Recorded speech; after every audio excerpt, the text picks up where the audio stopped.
Hello hi అండి. వైజయంతి మొక్క మాలకి చాలా పిలకలు అయితే ఉన్నాయి. వాటిని జాగ్రత్తగా సపరేట్ చేసి ట్రై చేద్దాం అనుకున్నాను.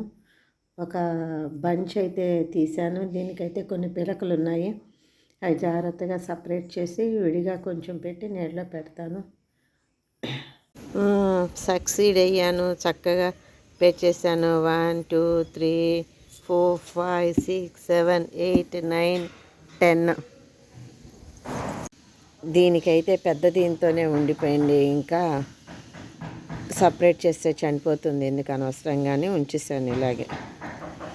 దీనికైతే 2 పిలకలు ఉన్నాయి. హాయిగా సపరేట్ చేస్తే అనవసరంగా రూట్స్ సపరేట్ అయిపోతాయి అని ఉంచాను. ఇవి 2 అలాగా, మిగిలినవన్నీ సింగిల్ పిలకలే. మొత్తం 10 పిలకలు ఇవన్నీ. అవన్నీ సక్సీడ్ అయితే ఇదిగోండి, ఈ పిలకలు ఇవన్నీ కూడా సపరేట్ చేసి పెడతాను. చాలా పిలకలు ఉన్నాయి, చూడండి ఎన్నేసి ఉన్నాయో పిలకలు. అన్నీ చక్కగా ఇలాగా ఫుడ్ ప్యాకింగ్ డబ్బాలలో పెట్టేశాను. కొంచెం వాటర్ ఏం చేసి నీడలో పెడతాను.